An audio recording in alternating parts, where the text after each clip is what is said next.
सुप्रभात. सज्जन वाचक पाठक. विश्वमानव एकांताचे पुष्प. चिंतन किरण क्रमांक 5. विश्वमानव एकांताचे पुष्प.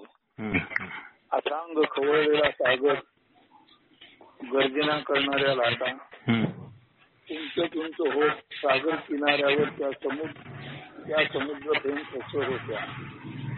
काळ्या वाळूवर पांढरी रांगोळी, किनाऱ्यावर विविध रेखाकृती, नक्षीदार आणि जाळीदार तयार करणाऱ्या त्या लाटा दक्षिणेला उभ्या असलेल्या खडकांवर आदळताना त्यांचा घनगंभीर आवाज कडाकपारातून निनादत होता. बहुधा त्या लाटांना मोहशार वायूबद्दल प्रेम असावे आणि खडकांविषयी त्यांना तीव्र क्रोध वाटत असावा. म्हणूनच त्या वाळूला गुंजारीत होत्या, वाळूवर रांगोळी उंचवत सौंदर्य प्रसाधन करीत होत्या. मात्र खडकांना आपल्या क्रोधाचे तडाखे लगावीत होत्या. असा भेदभाव त्या लाटा का करीत असाव्यात? सागर मात्र त्या भेदभावपूर्ण वर्तन करणाऱ्या लाटांना उदार अंतःकरणाने सामावून घेत होता. दूरवर उभे राहून खोड्या व दंगामस्ती करणाऱ्या, कुणाला त्रास देणाऱ्या तर कुणाची लाडी गोडी पूर्ण प्रेमळ वर्तन करणाऱ्या, आपल्या लहानग्या बाळाला निहाळतेने निहाळणाऱ्या प्रेमळ अंतःकरणाच्या बापाप्रमाणे तो आपल्या अपत्याचे लाटांचे कौतुक करीत होता. बापाला आपल्या अपत्याविषयी ते कसंही असले तरी प्रेम वाटतच असते. लाटांचे तांडव नृत्य बराच काळ चालू होते. किनाऱ्यावर आल्यावर फेस पसरताना व तो वाळूत जिरताना मुरताना एक शालीन उबदार आवाज येत होता. गाई म्हशींचे दूध काढल्यावर त्या निर्शा दुधाचा फेस चरवीत खाली बसताना जसा आवाज येतो तसाच, अगदी नेमका तसाच आवाज होता तो. वाळूत जिरणाऱ्या मुरणाऱ्या समुद्र फेसाचा आवाज हा अनुभूतीचा भाग आहे. लाटांचे किनाऱ्यावर येऊन आपल्या सर्वस्वांशी रिकामे होणे, पुन्हा आत जाणे, रत्नाकर बाप्पाच्या तिजोरीतून धवल शुभ्र रजत मोहरा होऊन येणे आणि किनाऱ्यावर दौलत जादा उधळणे चालूच होते. श्रीमंत बापाची अवखळ पोरे तमाशगिरणीच्या नादी लागून आपले सर्वस्व तिच्यासाठी कसे उधळीत असतील त्याची कल्पना या दृश्यातून येत होती. मात्र येथे काहीसे विपरीत वर्तन होते. वास्तवात किनाऱ्याने लाटांच्या नादी लागायला पाहिजे, त्याने लाटांसाठी स्वतः कंगाल व्हायला पाहिजे. त्याऐवजी येथे त्या सौंदर्यमय लाटा, गौर लाटा काळ्या किनाऱ्यावर, कंगाल किनाऱ्यावर दौलत ज्यादा उधळीत होत्या. चालायचे असे कुठे आहे की नेहमीच पुरुषाने स्त्रीच्या नादी लागावे? स्त्रियाही पुरुषाच्या नादी लागू शकतात, कुणी सांगावे? कदाचित इतरांना कंगाल वाटणारे पुरुषही काही सौंदर्यवतीनं अंतःकरणाने धनवान वाटत असतील. प्रेमात काही नियम नसतो हेच खरे होय. नाहीतर पार्वतीला स्मशानात राहणाऱ्या अर्ध आवृत्त भूतनाथ शंकराला आपले प्रेम अर्पावे असे का वाटले? रेंगाळणारा एकाकी सूर्य पश्चिमेच्या मांडीवर विसावला. आज त्याचे मावळतीचे रंग त्याला सोडून गेले होते. त्यांनी साथ संगत सोडल्याने नेहमी अत्यंत रंगतदार व आकर्षक वाटणारा तोच मावळतीचा सूर्य आज मात्र हताश व एकाकी वाटत होता. त्याच्या असताबरोबरच रानोमा गेलेले पक्ष्यांचे भय आपल्या घराकडे परतू लागले. परत येताना ते समुद्राच्या दिशेने झेपावत आणि उंच उडणाऱ्या लाटांमध्ये कुतूहलाने क्रीडेसाठी आलेल्या सुकार माशांची शिकार साधत.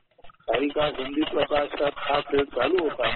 आता पूर्वेकडचे सुरुबन, दक्षिणेकडील कड्या कपारी, पश्चिमेचा अथांग सागर आणि विस्तीर्ण किनारा या सर्वांवर शांततेचे आवरण पसरले. समुद्र पक्षी सुरुबनातील आपल्या घरट्यात गायब झाले, तर घारी, कावळे व इतरही काही अनोळखी पक्षी त्या कडाकवाड्यातील आपल्या ढोलीत खडकांच्या खबदारात आश्रयाला निघून गेले. एक सागर व त्याची गाज म्हणजे गरजणाऱ्या लाटा, याखेरीज सारे आवाज, मग तो पक्ष्यांचा कलकलाट, माणसांची वटवट, झाडांची सळसळ, कुत्र्यांचा भुभुक्कार असो, त्या शांततेत अक्षरशः लय पावले. विरघळून गेले सारे आवाजाचे अस्तित्व आदित्याच्या लुप्त होण्याने. विशेष म्हणजे काही वेळाने भरती ओसरल्यावर सागराचा आवाजही हरवून गेला. सारीकडे घनगंभीर नीरव शांतता पसरली. शांतता म्हणजे आवाजाचा अभाव नव्हे, तर शांतता म्हणजे आवाजांचे एक करुणामय, सामर्थ्यशाली, सृजनशील ऊर्जेत विराम पावणे. अशा करुणामय सृजनशील ऊर्जेत कोणताही खळखळाट, गजबजाट किंवा वटवटीला अस्तित्व असूच शकत नाही. अस्तित्वाचे पाऊल शांततेत उमटूच शकत नाही. शांतता म्हणजे अस्तित्व रहित अस्तित्व, सर्वातीत अवस्था, जिचे वर्णन केवळ असणे या शब्दानेच काहीसे करता येईल. कैवल्य, शांतता, कैवल्य अशा संपृक्ततेने भारलेले होते तेथील वातावरण. अथर्व शीर्षातील आदी कारणाचे जगाच्या उत्पत्ती स्थिती लयाचे वर्णन तंतोतंत लागू पडले असते त्या असीम अनादी अनंत शांततेला. सर्वं जगदिदं त्वत्तो जायते, सर्वं जगदिदं त्वत्तस्तिष्ठति, सर्वं जगदिदं त्वयि लयमेष्यति, सर्वं जगदिदं त्वयि प्रत्येति. अर्थात सर्व जग तुझ्यापासून उत्पन्न होते, सर्व जग तुझ्यामुळे स्थिर होते व राहते, सर्व जग तुझ्या ठिकाणीच विलीन पावते, सर्व जग तुझ्या ठिकाणीच पुनर्प्रत्यास येते. वास्तवात हे वर्णन गणपतीचे असले तरी गणपती व इतर पूजा विषय वा स्तवन विषय असलेली देवता हे केवळ निमित्त आहे. हे वर्णन आहे आदी कारणाचे. आदी कारण म्हणजे शांतता, परमेश्वराचा शोध म्हणजेच कैवल्य किंवा वर्णनातीत शांतता.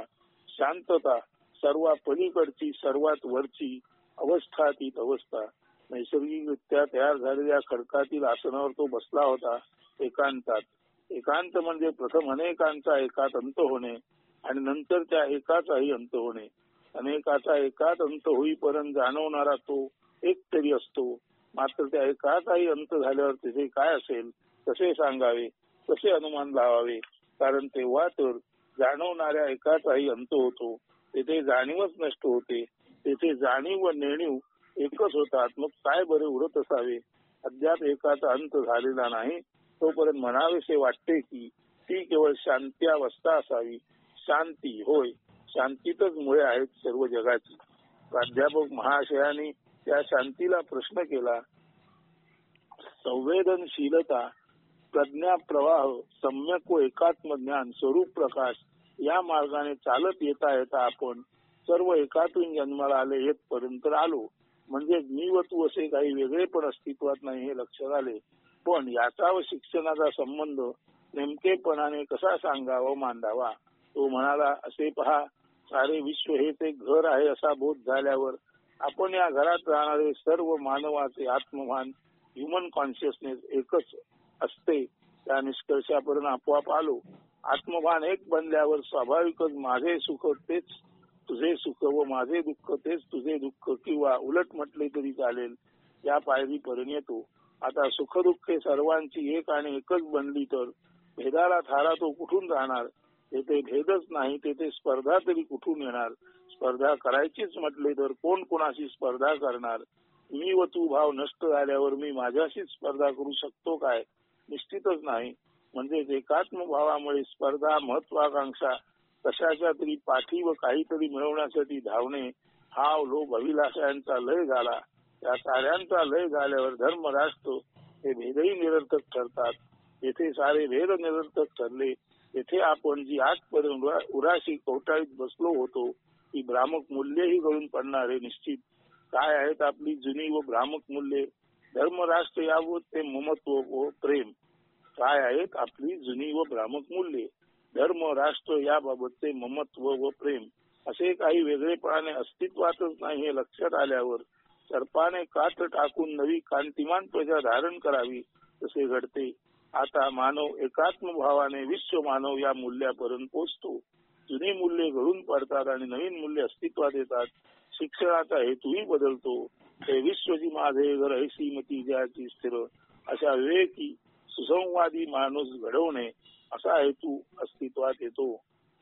हे विश्वजी माझे घर ऐसी मती ज्याची स्थिर असा विवेकी सुसंवादी माणूस घडवणे असा हेतू अस्तित्वात येतो. एक नवीन पहाट येते, नवे वास्तव जन्माला येते. शिक्षण व मूल्य विचार याबाबतची नवी मांडणी पुढच्या भेटीत करू. पाहता पाहता प्राध्यापकांना विश्व मानवाची अनुभूती आली. 3/1/2000. पुढचं चिंतन किरण आहे शिक्षण अमर्यादिताचे भजन जागरण. शिक्षण अमर्यादिताचे भजन जागरण. सारी रात्र त्या पाखराने कुंतून निरव शांततेला अनामिक भीषणता प्राप्त करून दिली होती. या इकडे कोकणात कुठे पाखरू म्हणून ओळखतात त्याला. कुत कुत असा आवाज काढते ते. त्याच्या जोडीला घुबडेही घुतकारत होती. झाडाच्या ढोलीत बसून एक घुबड घुतकारले की त्याला दुसरे साथ देते.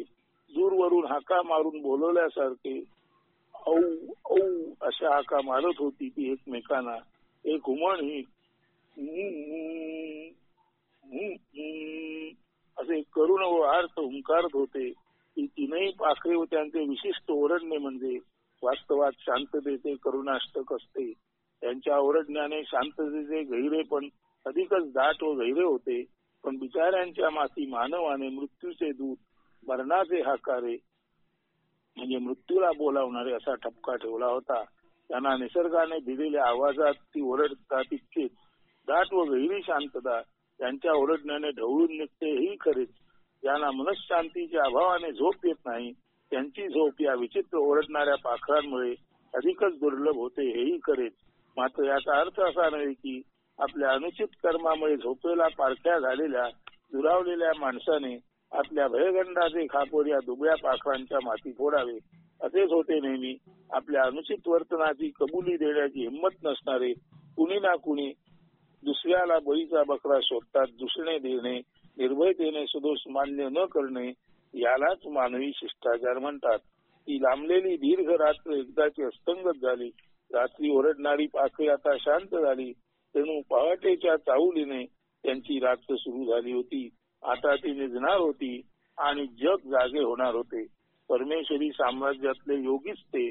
जेव्हा सर्व प्राणी मात्र झोपतात तेव्हा संयमी योगी जागे राहतात आणि प्राणी मात्रांच्या जागे होण्याने योगी निर्धास्त होऊन विश्रांती घेतात. योगी परमहंस निरक्षीर विवेक आपल्या वर्तनाने जगाला शिकवणारे निर्गुण निराकाराचे सगुण साकार प्रतिभाशाली अग्रदूत आणि ही पाखरे एकच म्हणावीत का? आता प्रभाकराचे किरण आकाश वृक्षवल्ली व त्यांचा पर्णसंभार भेदून पृथ्वीपर्यंत स्पर्श करू लागले. दाट व एकमेकांना खेटून उभी असलेली ती शिवारीची म्हणजे बांबूची बेटे आणि त्यांची पातळ हिरवी खरखरीत पाने सूर्यप्रकाशात चमकत होती. वाऱ्यावर हलताना त्यांची एका सुरात कर्ण मधूर सळसळ होत होती. वाऱ्याच्या थांबून थांबून झळका येत होत्या. त्यावेळी ती पाने व त्यांनी आपल्या लांबट अणुकुचीदार आकाराने तयार केलेल्या प्रकाशाकृती यांची गंमतशीर हालचाल होत होती. दोन पानामधल्या पोकळीतून प्रकाश किरण झिरपत होते. ते चिवारीच्या बेटात वाळलेल्या मृत पानांवर ती जी गळून खाली पडली होती त्यावर दोन पानामधल्या पोकळीतून प्रकाश किरण झिरपत होते. ते त्या चिवारीच्या बेटात वाळलेल्या मृत पानांवर ती जी गळून खाली पडत होती त्यावर त्या मृत अस्तित्वाला क्षणिक संजीवनी प्राप्त झाल्यासारखे वाटे त्या प्रकाश किरणांमुळे. पाठोपाठ येणाऱ्या वाऱ्याच्या मंद झुळकीनिशी ती गळलेली सांडलेली मृत पानेही कुणीतरी ढकलल्यासारखे लोटल्यासारखे करीत करीत दूरवर जात. मध्येच एखादा सरडा खरखरीत अंगाचा आणि खरबट रंगाचा त्या वजनरहित चिवारीच्या पानामध्ये टकमक करीत बघताना दिसे. अत्यंत कुतूहलपूर्वक तो डोळे गरगरवीत न्याहाळीत होता. सारा असं म्हणतो काय होते त्याच्या डोळ्यात. मध्येच तो चिवारीच्या हिरव्या पानातून वर दिसणाऱ्या निळ्या आकाशाच्या तुकड्याचे पाहायचा प्रयत्न करी. त्याच्या डोळ्यात आकाश मावत होते काय? चालायचे. ज्याचे त्याचे आकाश असते ज्याच्या त्याच्या मर्यादेप्रमाणे. पण काय हरकत आहे मर्यादिताने अमर्यादिताचा वेध घेण्यात नव्हे. तोच तर खराखुरा हेतू असू शकतो जीवनाचा. सततचा वर्षानुवर्षे वाहणारा वारा खांद्यावरून जाऊ दिल्या कारणाने ती ज्वारीची बेटे एकमेकांना भिडली होती. त्यांची टोके एकमेकांना चिकटून शेंडे वाकून व एकमेकांना बिलगून बरोबर त्यांच्या मधोमध एक पोकळी तयार झाली होती. त्या पोकळीतून दूरवर नजर टाकली की निळेशार आकाश दिसे. जबाबदारीने वाकलेल्या त्या चिवारीच्या बेटाने आपण वाकून आपल्या त्यागाने एक प्रकाश मार्ग प्रशस्त करून दिला होता. त्या हिरव्या चमचमच्या प्रकाश मार्गावरून पोकळीतून पार पलीकडे घननिळे आकाश पुढवत होते. त्याला त्या मार्गातून दृष्टी बाहेर टाकून दूरवर नजर लावून सकाळी बसला होता तो. आकाश, अथांग आकाश, नीलमयुरी आकाश आणि त्याचा केवळ वेध घेणाराच नव्हे तर त्याही पलीकडे पाहणारा तो स्वतः अमर्याद, असीम आणि अनादी अनंत बनला होता तो पुराण पुरुष. त्याच्या मागावर असलेल्या प्राध्यापकाने विचारले, मागच्या भेटीत आपण म्हटले होते की शांततेत अस्तित्वाची पावले उमटूच शकत नाहीत. शांततेतच विश्वाच्या निर्मितीची मुळे असतात. अशा गडगंभीर शांततेतच विश्वमानव या मूल्याचा जन्म होतो. त्या मूल्याच्या जन्मण्याबरोबरच स्पर्धा, महत्वाकांक्षा, राग, लोभ, मत्सर, असूया, आकांक्षा आदी रोग गळून पडतात. आपली सर्व प्रस्थापित भ्रामक मूल्ये सहजभावाने नष्ट होतात. एका नव्या वास्तवाचा जन्म होतो. तसेच नवमूल्ये ही उदित होतात. ठीक आहे, आपण काय म्हणता ते मला बऱ्यापैकी समजलेही आहे, पण होते काय पहा. आपले म्हणणे धुक्यासारखे वाटते मला. ते दिसते, समजते, पण हातात मनात धरता येत नाही. तसेच होते काहीसे. आपण सांगता तेव्हा समजल्यासारखे वाटते, मात्र नंतर ते सुसंगतरित्या मांडता येत नाही, सांगता येत नाही. समजल्यासारखे वाटते पण समजलेले नसते. तसेच समजले नाही म्हणावे तर काही कळले, काही नवे जाणवले असेही वाटते. असे का व्हावे? सारे दुर्बोध का वाटावे? तसेच काहीतरी सापडल्यासारखेही का वाटावे? मंदस्मित करून तो उद्गारला, अहो विषय तर साऱ्यांनाच समजतो, निर्विषय फारच थोड्यांना आकलनात येतो.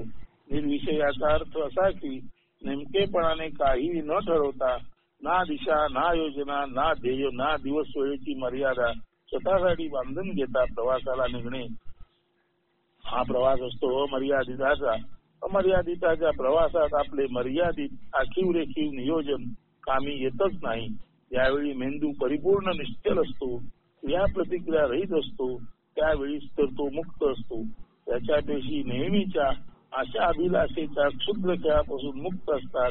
त्या मुक्त असल्यानेच ऊर्जा संधारण होते. क्षुद्रतेत व्यय होणारी पेशींची ऊर्जा आता साठवली जाते. मेंदूचे असे मुक्त असणे तेव्हाच शक्य होते जेव्हा मनाचे न मन होते. म्हणजेच मेंदू मुक्त असण्यासाठी प्रथम मनाने मुक्त असणे गरजेचे आहे. मन मेंदूला नियंत्रित करीत असल्याने प्रथम मनाची मुक्तता गरजेची आहे. मन कशापासून मुक्त करायचे आहे? संस्कारापासून, हजारो वर्षाच्या चाकोरीपासून. त्या संस्कारांचे, चाकोरींचे व त्यांच्या नोंदीचे एका क्षणात पुसले जाणे महत्वाचे आहे. हळूहळू सावकाश या नोंदी पुसायच्या म्हटले तर ते केवळ अशक्य आहे. कारण या नोंदी अगणित आहेत, त्यांची कारणेही तितकीच अगणित आहेत. कार्यकारण संबंधाच्या गुंत्यात मन गावले तर ते कधीच मुक्त होऊ शकत नाही. उलट या गुंत्याच्या शोधात मन दमते, थकते. तसेच या शोधाच्या ध्यासात मेंदूच्या पेशी व त्यांचे पेशी तत्वही नष्ट होते.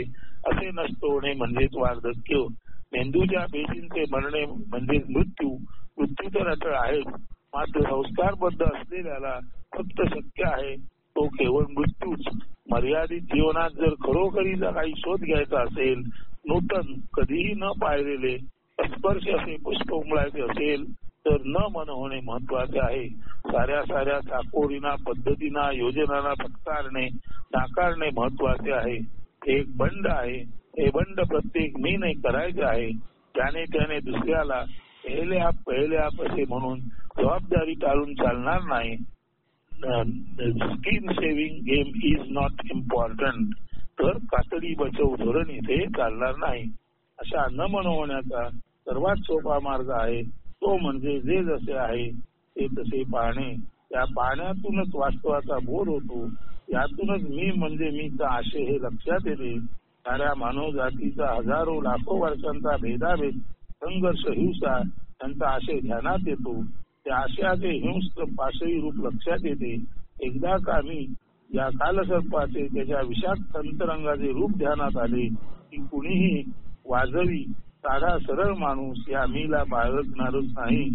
साप का कुणी घरात बाळगतो तर हा मी गळून पडला, त्याचा आशय गळून पडला की त्याच्या चिंतनातले मन मुक्त होते.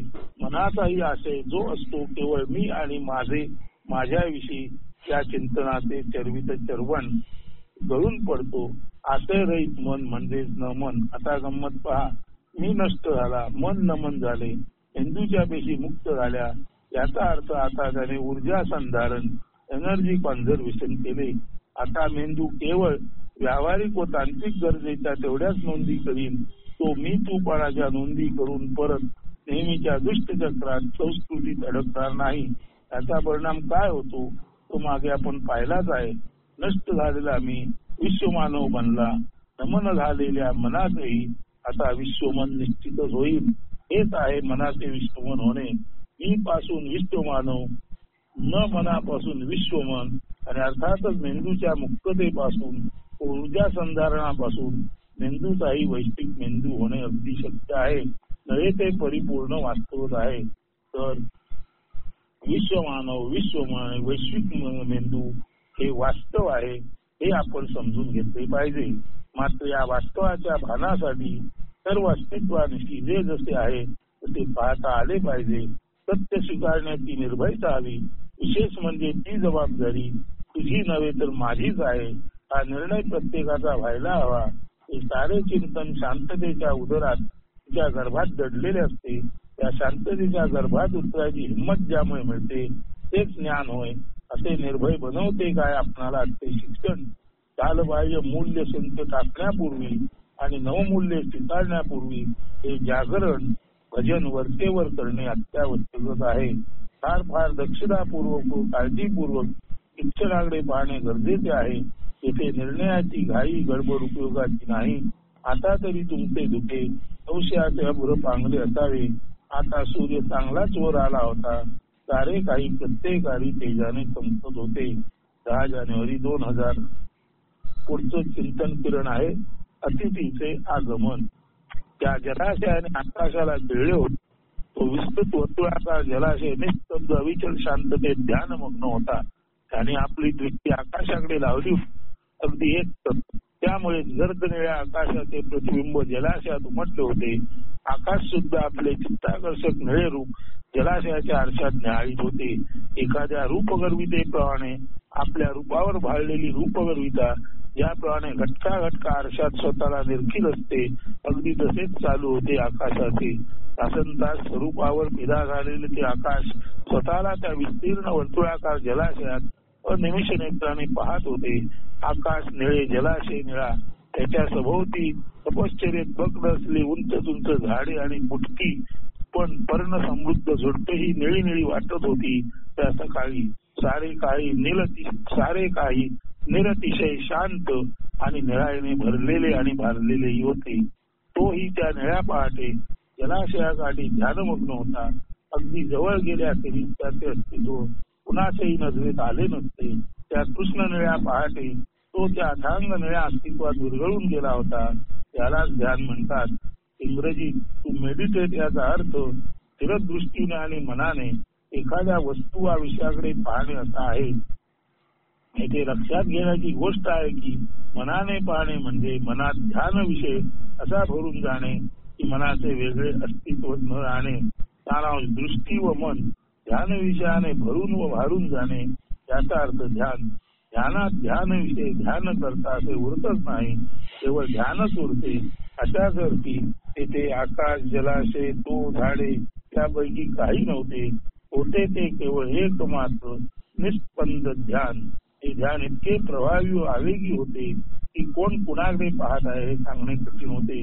अर्थात एकाग्रतेने पाहण्यात होते काय की एकमेकांचे रूप प्रतिबिंबित होते. त्यामुळे आकाश, वृक्षवल्ली ध्यान करता तो पाण्यात प्रतिबिंबित झाले होते. मात्र अधिक व्यापक नव्हे, अमर्यादित आकाशाचे निळे रूप सर्वांनाच आलिंगन देऊन उरले होते. मात्र अधिक व्यापक नव्हे, पण अमर्यादित आकाशाचे निळे रूपच सर्वांना आलिंगन देऊन उरले होते. अशा अर्थी त्या ध्यानाचे वर्णन निळे ध्यान असेच करणे शक्य होते. म्हणजेच वेगळ्या अर्थाने टू मेडिटेट म्हणजे प्रतिबिंबित होणे, परावर्तित होणे. एकदा का ध्यान म्हणजे परावर्तित होणे, प्रतिबिंबित होणे हे लक्षात आले की विश्वाची शिस्त, वर्ल्ड ऑर्डर लक्षात येते. सूर्याकडे, चंद्राकडे, ग्रह तारे, नक्षत्रे पाहत असतात. त्यामुळे पाहणाऱ्यात जे पाहिले जाते त्याची प्रतिमा कधी उमटते. सूर्य म्हणजे काय? सर्वोच्च परमशाली तेजाचा पुंज. त्यामुळे सूर्याचे तेज प्रकाश रूपाने त्याच्याकडे पाहणाऱ्या चंद्र, ग्रह, तारे, नक्षत्रे आणि अर्थात पृथ्वी व त्यावरील मानव यांच्यामध्येही प्रतिबिंबित होते. अशाच अर्थी झाडेही ध्यानमग्न असतात. म्हणून ती तेजाची सळसळ आपल्या पर्ण समृद्धतेतून परावर्तित करीत असतात. पृथ्वीवरचे व्यक्ती यावत चराचरही त्यामुळे विविध रंगरूप गुणाने उलटलेले आहेत. मानवही विविधतेने त्यामुळे समृद्ध झाला आहे. ही आहे विविधता, मात्र निश्चितच पृथकता नव्हे. एकात्मतेच्या या आहेत छटा. तेजाची ही आहेत प्रतिबिंबे, मात्र मूळ तेजच तेज एकच आहे. ते तेजही निश्चितच आपल्याहून अधिक तेजाने परिपूर्ण असलेल्या ध्यानात मग्न आहे. अशा सर्व कारणांच्या कारणाला तेजांच्या तेजालाच आपण म्हणतो परमेश्वर. अशा अर्थी अमर्यादिताच्या भजनात, जागरणात, ध्यानात जो कोणी हरवून गेला, शारीरिक पातळीवर नाही तर मानसिक पातळीवर मात्र निश्चित त्याच्यात अमर्यादिताचे, अनंताचे प्रतिबिंब निश्चितच उमटते. म्हणूनच सर्व महामानव कृष्ण, राम, येशू, मोहम्मद, पैगंबर, गौतम बुद्ध, महावीर, ज्ञानेश्वर, तुकाराम, जे कृष्णमूर्ती, अष्टावक्र निर्विवादरित्या त्या अमर्यादिताचे, अनंताचे, परमेश्वराचे सगुण साकार दृश्यमान संदेश वाहक होते. म्हणूनच त्यांना बोलते जे अर्णव पियुषाचे म्हणजे अमृतवाणी पसवणारे सागर असे पसायदानात ज्ञानेश्वर माऊलीने गौरवले आहे. तर अशा या ध्यानमग्नतेत परस्पर आकर्षण असते. वेगळ्या अर्थाने ध्यानात जो जो जातो तो प्रत्येक जण एका वेगळ्या आकर्षण क्षेत्रात, चुंबकीय क्षेत्रात परिक्रमा करीत असतो. जोपर्यंत ध्यान आहे तोपर्यंत आकर्षण क्षेत्र वा चुंबकीय क्षेत्र आहे, म्हणजे तोपर्यंत पतन नाही. म्हणूनच असे म्हणावेसे वाटते की ध्यान म्हणजे आकर्षण, आकर्षण म्हणजे चुंबकीय क्षेत्र, चुंबकीय क्षेत्र म्हणजे अधपतित न होण्याची खात्री. ध्यानात अधपतित न होण्याची खात्री असते. ही खात्री म्हणजेच एक प्रकारची शिस्त आहे. या शिस्तीत जो जो आहे तो सुसंवादी, शिस्तबद्ध आणि उचित कर्मपरायण असतो. ध्यान बाह्यता म्हणजे अनुचित वर्तन, कोसळणे, अधपतित होणे. ध्यान बाह्यता म्हणजे नष्ट झालेला मी परत मीच्या उंबरठ्याच्या आत येणे. मानव अधिकाधिक ध्यानबाह्य होत आहे. हेच आहे आजच्या अवस्थेचे कारण. अमर्यादिताच्या चिंतनातून बाहेर येणे, ध्यानबाह्य होणे म्हणजे क्षुद्रतेला, अधपाताला जवळ करणे. द्वैत म्हणजे संघर्ष व विनाश. तर अशा या वैश्विक सृष्टीमध्ये ही पहाट बुडून गेली होती. हळूहळू प्रभाकराचे हात दूरवर पसरत आपल्या कवेत सर्व विश्वाला घेऊ लागले. पाहता पाहता सारे वातावरण सुखद, उपदार आणि चैतन्यमय झाले. आदित्याच्या सर्व व्यापकतेने त्या ध्यानाची परिपूर्ती झाली. त्या निळ्या ध्यानाला आदित्याने प्रसन्न होऊन जणू पसायदानच दिले. प्रसाद, आशीर्वाद, प्रेमाचा, तेजाचा, प्रतिभेचा आणि कारुण्याचा. प्राध्यापक त्या ध्यानमग्न चैतन्याकडे आले. ते म्हणाले, प्रभाकराच्या उदित होण्याने सारे काही सुस्पष्ट दृक गोचर होते, तसे तुमच्या सान्निध्यात माझे झाले आहे. सारे काही लखलखीत सुस्पष्ट दिसू लागले आहे. मला जुने शिळे पाके मर्यादित सहज भावाने गळून गेले आहे. मन स्वच्छ निरभ्र झाले आहे. बुद्धी ही क्षुद्रतेच्या परिघातून बाहेर आली आहे. आता ती गरुड भरारी मारायला उत्सुक आहे. तो नेहमीचेच मंद स्मित चेहऱ्यावर खेळवीत म्हणाला, आता छान झाले. तुम्ही मर्यादिताच्या परिघातून बाहेर आलात.